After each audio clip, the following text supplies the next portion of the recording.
Stephen Curry made his most public push yet to recruit LeBron James on Wednesday morning, appearing on Good Morning America and delivering what he called a pitch to the four-time NBA champion. Curry highlighted the Bay Area lifestyle, the California weather, the golf courses, and what he described as a winning culture built on high basketball IQ. It was a polished performance, warm and genuine. But when you look closely at what Curry actually said, and more importantly, what he left out, a clear picture emerges of the challenge Golden State faces in this free agency sweepstakes. Hey, what's up, everyone? Before we jump into everything today, that like button right there is what decides if this video hits hundreds or thousands of people. 1 second is all it takes, but the impact on this channel is massive. Go ahead and hit that like button right now. Seriously, it's the simplest thing you can do. And honestly, the best way to back this content up, because every single like pushes this further. So hit it now. The most striking detail in Curry's pitch, he did not name a single teammate. Not one. For a player trying to convince arguably the greatest basketball player of his generation to join his team.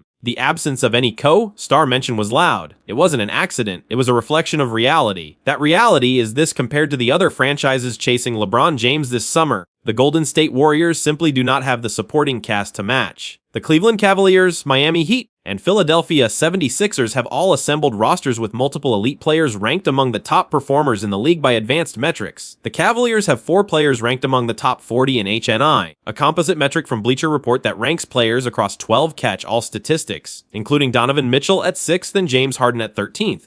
The Heat have Giannis Antetokounmpo and Bam Adebayo ranked 20th and 22nd. The 76ers feature Tyrese Maxey, Jaylen Brown, and Joel Embiid all inside the top 35. The Warriors, by comparison, have Curry ranked 23rd and Jimmy Butler ranked 27th. On paper, that sounds competitive. But the critical detail is Butler's torn ACL, which will keep him sidelined for a significant portion of the 2026-27 season. Without Butler healthy, Golden State is effectively offering LeBron a partnership with Curry and a roster of developing pieces. Brandon Podziemski, Guy Santos, rookie Yaxel Lendeborg, Kristaps Porzingis, Al Horford, and Draymond Green. While Butler works his way back to full strength, compare that to what Cleveland is offering. A fully healthy starting 5 with LeBron potentially filling in as the best player on a team already loaded with talent. Or Miami, where LeBron would form a big 3 alongside 2 legitimate all-stars. In Philadelphia, he would step into a lineup where multiple stars are already waiting. In Golden State, the honest pitch is closer to a big 2, with an asterisk attached about Butler's timeline. That context matters enormously. LeBron James, at this stage of his career, is not just chasing rings. He is chasing the right situation, the right teammates, and the right organizational commitment. When Curry doesn't name his teammates in his pitch, it signals that even Golden State's own franchise player understands the supporting cast isn't the selling point. The selling point is Curry himself, the Bay Area, and the idea of playing the right way. That's a compelling argument in its own right.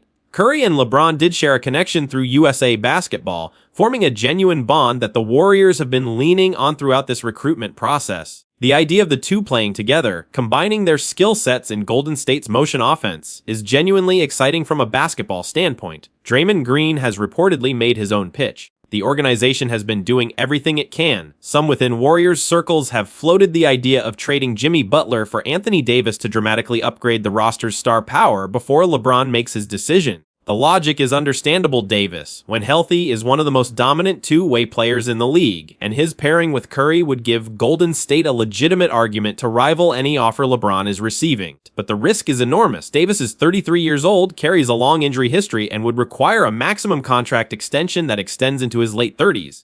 Packaging multiple first-round picks and Butler for that kind of commitment is a significant gamble for a franchise that has already used many of its premium assets in recent years. For now, Curry's pitch stands on its own merits, the history, the system, the city. But LeBron James has options. He can join a fully formed roster in Cleveland, create a new dynasty in Miami, or rejoin a star-studded situation in Philadelphia. The Warriors are asking him to trust in Curry and in what the future could look like once Butler returns. Whether that's enough to win this free agency battle remains the defining question of Golden State's offseason. What makes this moment difficult for Warriors fans is how much Curry has sacrificed to keep this window open. He remained loyal, signed extensions, and trusted the organization. Now, in the final stretch of his prime, Golden State finds itself in a recruiting battle where the pitch depends almost entirely on Curry's name rather than the depth of the cast around him. LeBron will decide based on his best chance at another title, and as long as Butler's return stays uncertain, that uphill climb for the Warriors remains very real.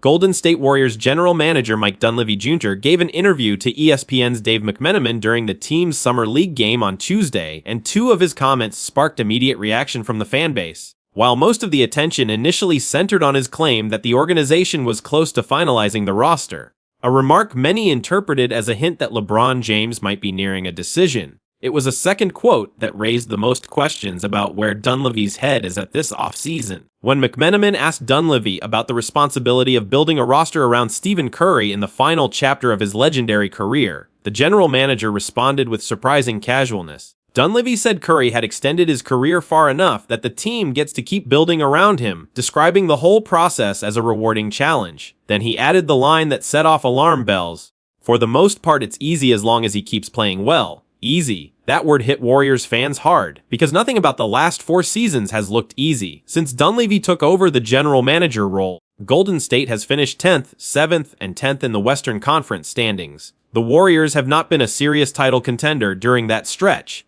They have hovered near the playoff bubble, struggled with injuries, and failed to surround Curry with the kind of talent his level of play demands. To describe building around arguably the greatest shooter in NBA history as easy, while the team has consistently underperformed, is the kind of tone-deaf statement that fuels fan frustration during an already tense offseason. To be fair, Dunleavy likely meant something more specific, that Curry's versatility as a player makes the construction process simpler from a technical standpoint. Curry is uniquely easy to fit pieces around because he excels both on and off the ball, does not require a dominant usage role in every possession, and can elevate virtually any teammate. Unlike most superstars, pairing a second star with Curry does not require a lengthy compatibility audit. The one meaningful caveat is that any second star should have enough size and athleticism to handle defensive matchups. Since Curry's physical limitations on that end are well documented, that interpretation gives the quote more charitable context. But context does not fully erase the problem. The Warriors have been average for 4 years under this front office, and Dunleavy's track record of public statements this offseason is starting to form a pattern. This is not the first time this summer that Dunleavy has made a comment that struck observers as disconnected from the reality facing the franchise. During his April exit interview following the 2025-26 season, he argued that the roster itself was not what held the team back, pointing instead to injuries and controllable factors. He suggested that Golden State had not yet reached a point where they faced a team with a clearly superior roster. That claim was puzzling at the time, given how far outside the playoff picture the Warriors spent much of the season when healthy players were available. Then, in a more candid moment closer to the draft, Dunleavy gave a very different assessment. Asked directly about roster needs, he acknowledged plainly that the team needed everything. That statement was refreshingly honest and stood in sharp contrast to his April comments. The gap between those two statements, or a roster wasn't the problem, in April versus we need everything before the draft, reflects an inconsistency in messaging that makes it hard for fans to trust the front office's self-awareness. The stakes could not be higher right now. Curry is 38 years old and still playing at an elite level, but the window for title contention is narrowing with each passing season. There is no more time to waste on vague optimism or corporate speak from the front office. If the Warriors land LeBron James, this offseason becomes a massive success, and the roster questions get answered overnight. Jimmy Butler's eventual return from a torn ACL would then turn a Big 2 into a potential Big 3, and the team's competitive core would be genuinely formidable again. But if LeBron chooses Cleveland, Miami, or Philadelphia, which remains a real possibility given the roster advantages those teams carry, Dunleavy and the rest of the front office will face a much harder reckoning. The Warriors would enter 2026-27 without a second star, with Butler recovering, and with a group of young players who have shown promise in Summer League but have not yet proven they can be counted on in playoff moments. Rookie Axel Lendeborg has looked impressive early in Las Vegas, but developing a first-year player into a contributor is a process that takes time. Brandon Podziemski and Guy Santos are still finding their identities at the NBA level. In that scenario, telling fans that building around Curry is easy will look even worse in hindsight. The Warriors fanbase has been patient. They have watched 4 years of mediocrity following the dynasty era. They are not asking for perfection, they are asking for honesty. And right now, the most honest thing anyone in the Warriors organization could say is that this offseason is absolutely critical. The roster situation is genuinely difficult, and the margin for error with Curry in his late 30s is essentially zero. While the Warriors front office navigates the high-stakes pursuit of LeBron James and works through the complexities of free agency, a quieter but equally important competition is playing out on the Summer League court in Las Vegas. The 2026 NBA Summer League has given Golden State's evaluation staff more to think about than expected.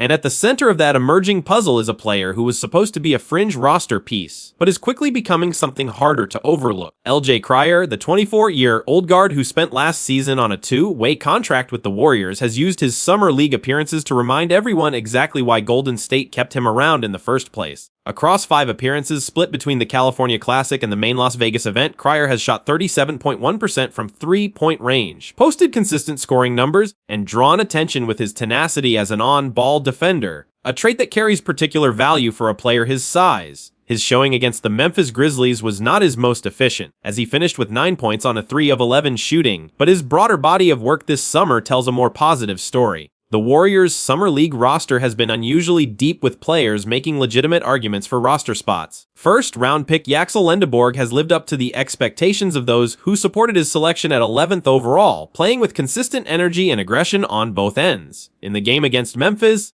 Lendeborg led his team with 15 points and 9 rebounds, a performance that validated the Warriors' confidence in him coming out of the draft. His offensive toolkit looks even more refined than his college tape suggested, and his motor has been relentless throughout the tournament. But beyond Lendeborg, several other players have flashed genuine potential. Second-round pick LeJay Jones, who Golden State selected 54th overall, has shown efficiency from the field and promising defensive reps despite still being a raw developmental prospect. Center Graham Ike, a product of Gonzaga's championship program, has impressed as a rebounder and physical presence in the paint. Guard Lachlan Olbrich has also contributed in spots, adding to the sense that this Warriors Summer League group has more legitimate NBA prospects than typical summer rosters tend to produce. That depth is what makes the front office's roster decisions over the coming weeks especially tricky. Golden State currently has only 3 two-way contract slots to work with for the 2026-27 season, and as of now, Cryer and forward Malavi Leons occupy 2 of them. If the Warriors want to offer Jones, Ike, or Olbrich a two-way deal to keep them in the organization, they will need to move Cryer onto a standard guaranteed contract to clear a two-way spot. That is a real and meaningful roster decision, not a hypothetical. The case for giving Cryer a guaranteed deal is straightforward.